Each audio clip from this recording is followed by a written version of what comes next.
Today we're gonna do a review on the TV show The Edge of Sleep. This show is currently available on Amazon Prime. It does star Mark Fishbach, aka Markiplier, and he also was an executive producer on the show. It was originally an audio drama that I think released in 2019. The audio drama was really good and it encapsulated a lot of things that were timely in the creepypasta slash are no sleep. The premise itself is basically when people fall asleep, they die, and we center around a group of night workers who stayed awake long enough to witness the event. And now we're trying to figure out what's going on slash stay awake. Obviously, fighting against sleep, something you need, and it has a very limited time run on it, right away creates tension, fear, and an atmospheric sense of urgency. So I do feel like the premise on its own is doing a lot. What they do with the premise and what they do with the characters adds another level. Whether or not you are a fan of Markiplier or have ever heard of this man, I think the show stands on its own as its own thing. And personally, I'm a big fan and would recommend it. It captures the mystery and intrigue you would have gotten from an older TV show, either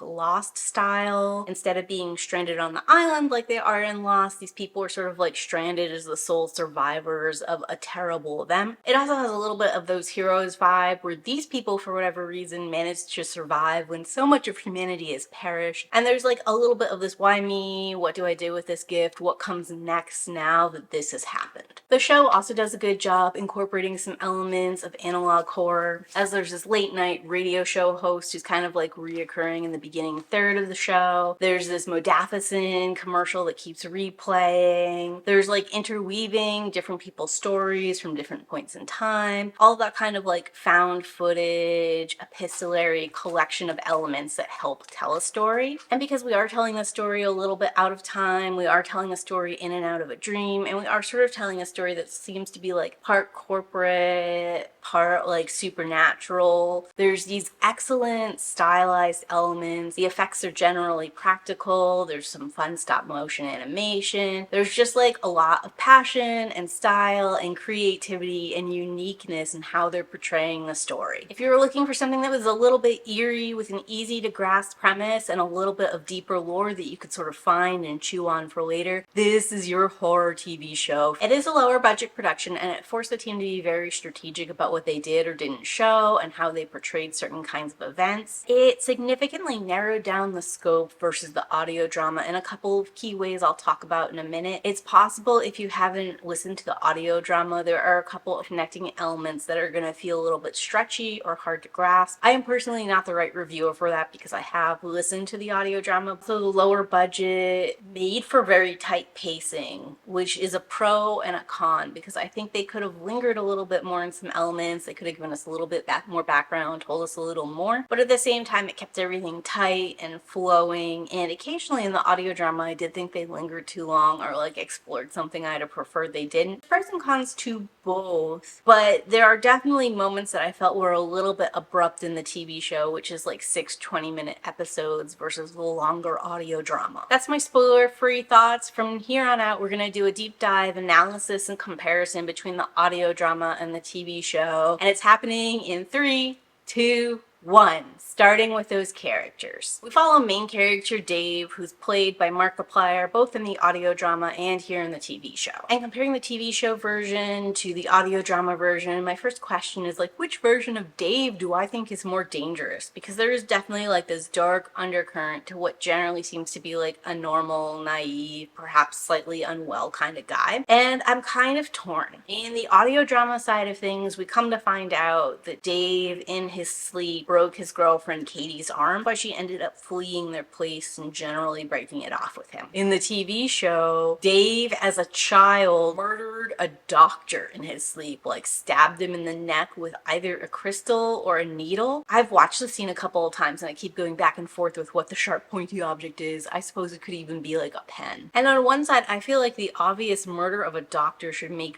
Dave more dangerous, and we should be more concerned about the TV show version of him than we we are the audio version. But the way all of it's played, as far as consequences go, makes it hard to parse. Because having Dave break Katie's arm in the audio drama gives Katie a very valid reason to be afraid of him and to leave, where Katie in the TV show leaves right after he self-harms himself in his sleep. And even though we as the audience learn that he murdered someone in his sleep, that's not information Katie is privy to, so there's no real urgency necessarily for her to be as afraid as she is. The arm breaking thing in the audio drama has a lot of consequences and stakes and things we're dealing with right now in the moment, where the murder of the doctor, it seems like wasn't reported / didn't go on Dave's record. It's never really addressed. The way everything is shot and framed, I suppose it's possible this is also part of like a dream or hallucination, and what it's showing isn't so much that Dave is dangerous in his sleep so much as that Dave can't like discern what's dreams and reality so good. We'll get to the doctor a little further down when I describe his character, but I am assuming that is a real thing that happened, but it means there are no consequences for child Dave or Dave's mom, and that feels really weird. Changing Dave breaking Katie's arm in his sleep to Dave self-harming in his sleep creates an important split between the audio drama versus the TV show. In the audio drama, Dave doesn't even know that he's broken Katie's arm when we first are introduced to him. He just knows that Katie like left and won't see him. So that's an entirely different energy of like introducing the character and introducing their storyline and introducing how dangerous or how much control Dave does or doesn't have in his sleep. Like, it's not just that he isn't responsible for what happens in his sleep, but like it seems like he doesn't even know what happens. A level of horror and fear there both for Katie and for Dave. Even when we come to find out that Katie's arm was broken, we find out from a drug dealer who is unreliable. Possibly the girl who had the broken arm was Katie, possibly how Katie got the broken arm isn't really true, possibly this drug dealer is just making this up because he's a mean guy. It's not until like much farther in when we actually see Katie with her arm in the sling and she confirms how this injury happens that we know with certainty that like before this in the audio drama he'd self-harmed and he'd like kept his mom and dad up with his screams and stuff, but until this point he just thought it was something that he was dealing with and that he could kind of keep to himself. So this gives the whole sleep element a lot higher stakes than the audio drama because he could hurt not just himself but everyone he loves and cares about. There's like a very visible mark of the dangers of him and his sleeping. Where in the TV show, Dave just self-harms. They take this self-harm and like work it into the narrative in a way that's like more fulfilling and a little tighter and more satisfying. But as far as like him and Katie's relationship, it kind of flubs on that. There is like a point to be made about someone who is struggling with something and they won't talk to you and they won't talk to anyone else and they're pretending everything is fine and they're like in denial about the whole situation. You just not being able to watch them slowly destroy themselves. But like that's a whole conversation you have with people. That's not something where you're like, I need space and I don't want to see you and I won't hear you out. Arguably, you would want to hear them out like quite desperately. So that like sort of puts a little bit of a wrinkle in how Katie is acting in the show overall. It plays against Dave's like unawareness of what's going on because as Dave has self-harmed, he must be very aware of how dangerous he is in his sleep, potentially to Katie, but also like physically to himself. And that makes him playing like oblivious and innocent and like unsure of what's going on or why it's going on in his relationship, makes him feel like really dumb. In both versions, Dave gives off some himbo energy, but this brings him into like stupid and frustrating and in denial versus like potentially overly optimistic and unaware of like some extra layers of danger he causes people around him. And Markiplier, as a person who's playing the character of Dave, has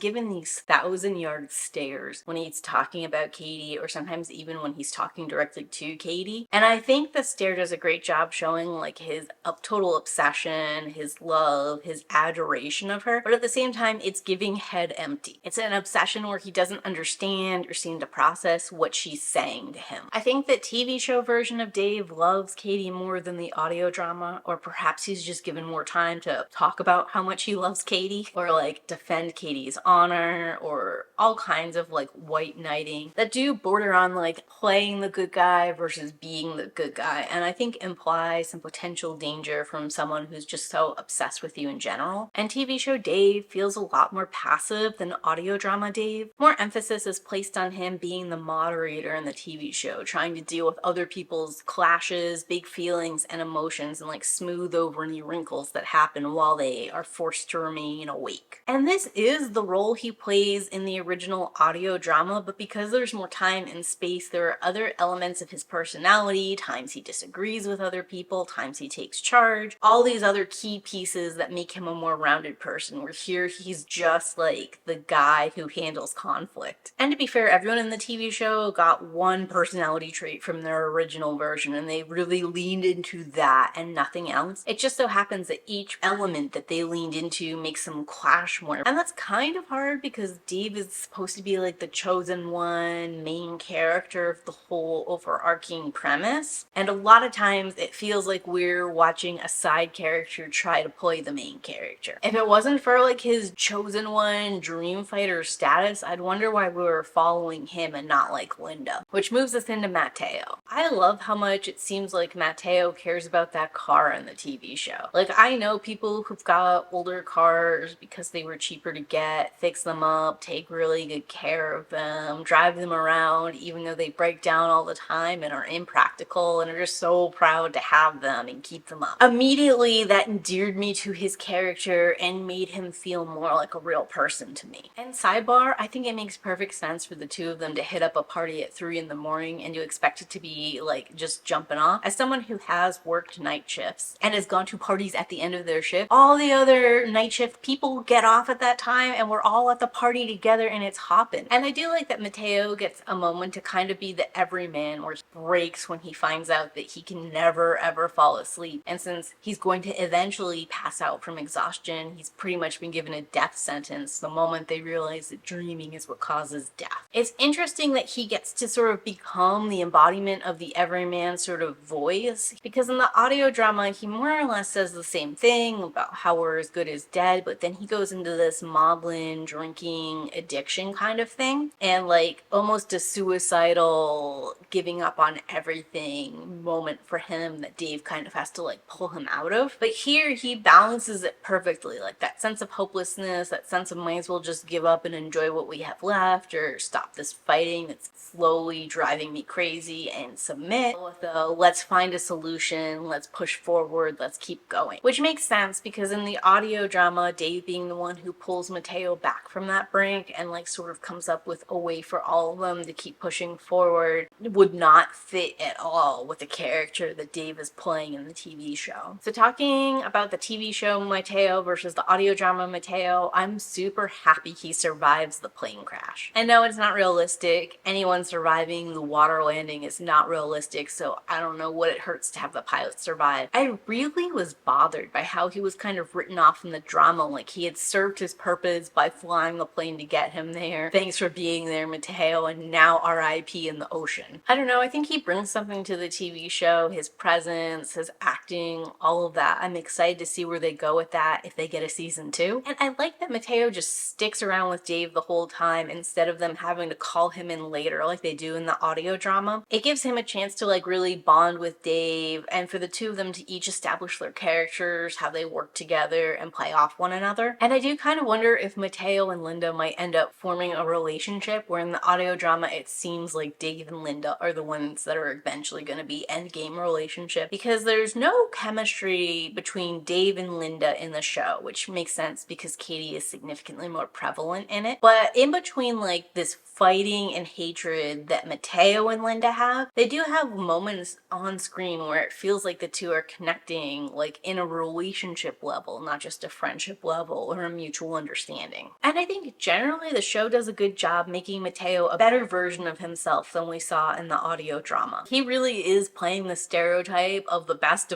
in the Air Force, unlike those other 50%, which FYI, I could have done without that line from Linda. It's not in the original audio drama, and I don't know why they created it for the TV show. They do sometimes make Matteo like waffle between two extremes in a way that was more seamless in the audio drama. When he witnesses that Linda is taking Ruth to her death death for some kind of weird experiment. He's very upset. He wants to stop it. He runs to get Dave and Katie so they can help him. And then as soon as they get there and Linda explains what they're doing, Mateo's like, oh, that makes sense. I'm cool with it now. If all it took was Linda talking to him about it and explaining it and saying that Ruth volunteered, I don't know why they didn't do that and just like exclude Dave and Katie from the scene entirely. Which rolls me into Linda. I don't know if I like her or not in the TV show, but she does come across as like an in-charge boss-ass bitch the whole time she's on the show. She's always certain about what she's doing, why she's doing it, what the next step needs to be. She's driving them forward, she's researching, she's leaving no stone unturned, and I love her for that. She's demanding and pushy and automatically assumes the role of like leader. And I love that she gets pushback sometimes from Mateo and is like, shut up, this is what we're doing. She doesn't back down from anyone or anything. This is pretty true to her audio version self too. She's perhaps a little bit meaner, a little less likable, more nasty in these scenes than she was in the audio drama. And with the extended length of the audio drama, Linda was able to show that she also had empathy. She had moments of tenderness, kindness, compassion within her. She was able to connect with the characters on an emotional level that we don't really see here in the TV show. However, I do think the nature of their situation where none of them can go to sleep and they're on a timer before their bodies shut down, being just driven with no time makes sense. And they could totally wrap her character into one that also is capable of more compassion and understanding and like stopping and pausing and taking care of those feelings now that the timer's off for them and they're able to sleep again. And this rolls me into Katie. Usually I don't talk too much about characters who are killed off in the first season because they don't matter to the show going forward, but I thought it would be fun to examine her because she's very different in like the audio drama versus the TV show. And also I think that she's gonna be very disliked by people for no good reason. Skylar from Breaking Bad was like hated by fans. I think Katie from The Edge of Sleep is gonna get the same kind of like tar and feather treatment for no good reason in my opinion. Like I am a little disappointed by how undercooked she is in the TV show. She gets to be Dave's ex and she gets to be a drug addict, but we never really get to see like why her and Dave's relationship was so special, and we don't get to see her being like understanding and empathetic to any kind of degree to Dave or like good to Dave, even though Dave seems to continually be trying to be like good to her and to like save her, which like maybe Katie doesn't appreciate and resents or whatever. We don't get to go too far into that. But in the audio drama, she gets to be immediately more justified in her actions because she has a broken arm as a result of Dave being unmanageable in his sleep. And while I like adding the recovered drug addict element to her character, because then she can do these interesting like comparisons between AA and her addiction and Dave's sleep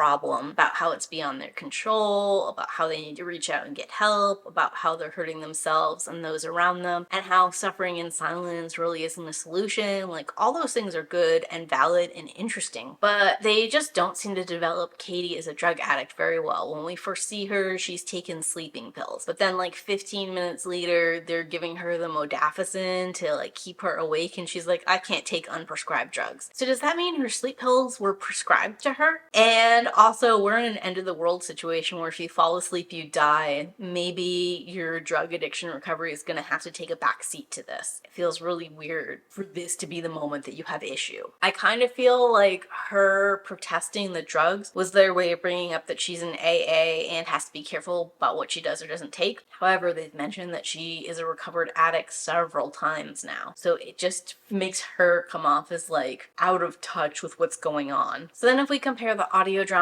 to the TV show, in the audio drama, Katie willingly chooses to die. And what happens is Dave turns away from her for a moment and she goes back into the car. She locks the door so that he can't get to her and she falls asleep. She does this because she knows she's not going to make it through a 15-hour flight. It's 15 hours in the audio drama, 17 hours in the TV show. She can feel her body shutting down, and they've already seen that people come back from this sleep thing and are like a sleep zombie army for the enemy, and she doesn't want to be that on the plane against Dave and Linda. So it makes her like heroic and self-sacrificial and the realist who's facing reality and still trying to like put Dave surviving and the others surviving ahead of herself. In the TV show, since we haven't found out about the sleep zombie army yet, she can't do this. So they take her onto the plane and she just like falls asleep. But this takes away a bunch of her agency and like her hero status as far as the overall arc for her character goes. And I don't love that for her. I don't feel like that was a fair ending. Like all the other characters, Katie's significantly more complex in the audio drama than she is in the TV show. In the TV show, she's stuck being the soft feminine one. So when they're going to use Ruth to experiment on and like basically send her to her death, Katie is the one upset, insisting that Linda's committing murder by doing this. She's the one who values life, who can't let certain things from like the old way of living go, holds on to that morality and ethics, and is worried about who they become or what they're willing to do to survive, which in the audio drama is Dave's role. In fact, in the audio drama, the scene plays out very differently because instead of dealing with an elderly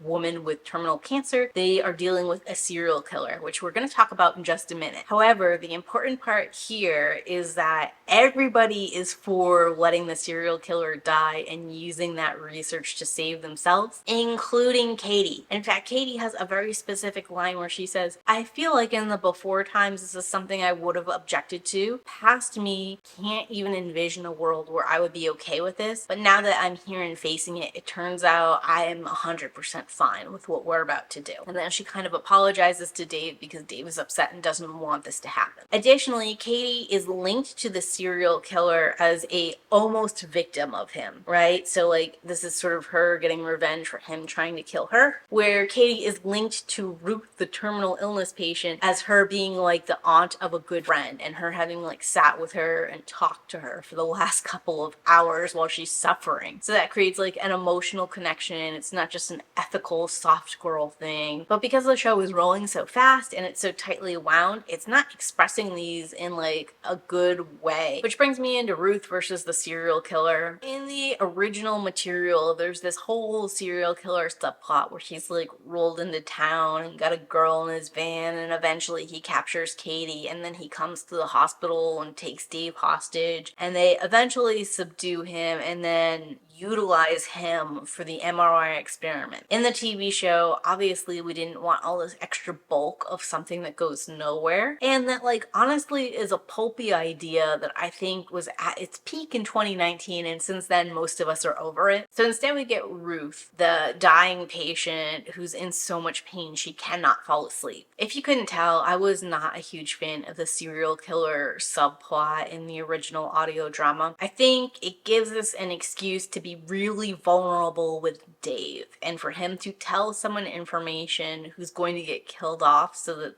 the information still remains secret to all the players still on the story. And had the audio drama continued, it's possible the reanimated corpse of the serial killer would have come into play in like a big way. But I always thought like they had underutilized the serial killer by not connecting him back to what was going on, like either as a worshiper of the elephant or like someone who had been part of the dream cult and therefore could protect himself but like had been cast out because he's evil and nefarious. I felt like he was just there to be a bad guy, and when he wasn't there being bad, he like was there for us to laugh about how emasculated and effeminate he is when he's captured. So overall, not very charming, not endearing to me, and like a lot of problematic elements. But I'm not confident that Ruth actually helps us, deciding that she should die to save the others, even if she agrees, because her agreement is under so much duress. I don't think it's a good euthanasia versus capital punishment allegory. I also think it's kind of ageist and ableist that we just decided her life was disposable. As a whole, I wish we had found another way to discover that it takes about 2 minutes to die, so that we could put Dave under for those 2 minutes and get the little messagey. And that rolls me into the Dream Doctor. He is a TV show original character character, and I love this guy. I mean, I guess technically he's not 100% original because Dave does, as a child, spend a year in seclusion seeing this doctor for alternative therapy, but we never meet the doctor in the audio drama or get any idea about what the therapy was, how it helped him, anything like that. I think swapping in this dream doctor was brilliant because the alone scenes in the cabin in Oregon would have been super boring. Where this kooky dream doctor with like his bowl cut, dark dyed hair, graying beard, his random assistant who's always barefoot in the background, his expressions, animated appearance, like his excitement and jovial nature, all of that was super engaging. Not to mention, it gets us to the dream pod. I love the dream pod. I love the little commercial for it. Like, it's actually a thing out in the world that someone somewhere is using. I like when the doctor gets emotional describing all the things he sacrificed. It looks like he like killed a couple whales and like had to embrace the elephant and like abandon the dream people to get to the pod so he could control the dreams, which might be implying that like he is a disciple of the Elephant Man, or that like he is trying to help the elephant come into our world, or he is somehow weakening that barrier between the elephant and the dreaming world because of this pod, or because of the sort of control he's able to assert through the dream pod. Like, even if this is just an isolated scene that we never go back to and we just get it here in season 1 and then move on with our lives, I just think it's so much more fun than Oregon in the cabin with a grouchy child. Everything about it was really entertaining and a good time, and I thought it like was able to give us a little bit more look at the elephant and a little bit more look at the dream people, and sort of like also help us identify elephant dream people as these two opposing forces, or these two distinct reoccurring dreams Dave has that are going to be relevant in the rest of the show. And that leads me to the elephant and the dream people. I think in both the audio drama and in the TV show, some of the imagery in the dreams is a little bit muddled. The elephant monster is consistent in all of it as like this bad evil thing. I think they play it up a little bit more in the TV show than they do the audio drama, and personally I appreciated it. Whether they were using practical effects or guy in a suit, I got the idea, I liked it, I thought it was scary and creepy and unnerving enough.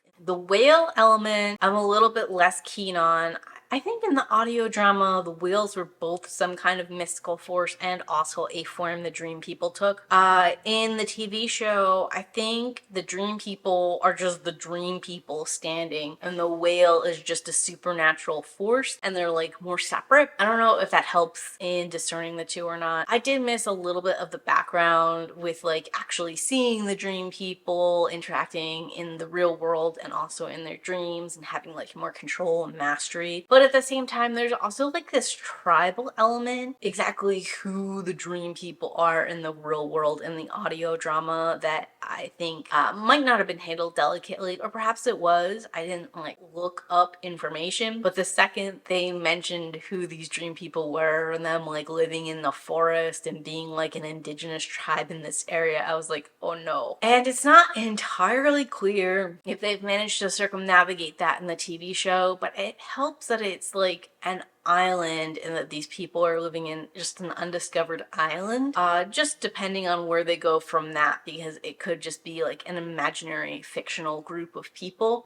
We will have to see where it goes though. If we're talking specific scenes, everything that happens in the dream world rocks. It's really good. I like when Dave's underwater, or I like the whales, I like the big barren field. It really does a good job of hitting the balance between being kind of like surreal and serene and being odd and uncanny, and it just feels like very dreamy, wavy to me. And the opening scene when Dave gives those red pills to the whale, them like all going up in the sky and looking like a murmuring of birds, was really cool. The late night radio DJ was a good time. I really enjoyed him, and I felt like he was atmospheric. The Modacidil animations were always really fun and appreciated. There's just a lot of little moments in it where the sound and visuals were doing a great job coming together, working, and feeling like good and satisfying. And there's a lot of quick frame stuff that like could encourage you to watch it a second time, or just to watch it well the first time, because if you're just listening to it and you're not looking at the screen, you're missing these like images that are interspersed with like what's actually happening, with like, I don't know, maybe a subconscious deeper level, or maybe like a peek into this person's dreams. But either way, it's very interesting. I mean, it's where I got all the information about the Doctor and the Dream Pod. He's talking about the Dream Pod and like caressing it and stuff. But as he's talking about how he came to like creating it and discovering it, we're getting these little flash images of like the elephant and the whale dying and all this other stuff that's coming to some conclusions here. This show is one that I don't think you're really supposed to think about too hard, but as you might be able to see from my review, you can, and it has some in-depth like thematic elements worth talking about. There are parts I'm choosing not to talk about, either because they're problematic or they're a little bit stiff or rigid, but I feel like that is in every story. So, you know, I'm talking like those tribal elements, I'm talking a little bit about Dave being a chosen one. I'm a little unsure about what they're gonna do with Mateo and whether or not he's gonna be a loose end that I'm disappointed we didn't kill off instead of happy he's still here. And two, there's like some dangling threads about Linda and where she used to work, what she used to do versus like hers and RN now. Depending how all of that plays out, could be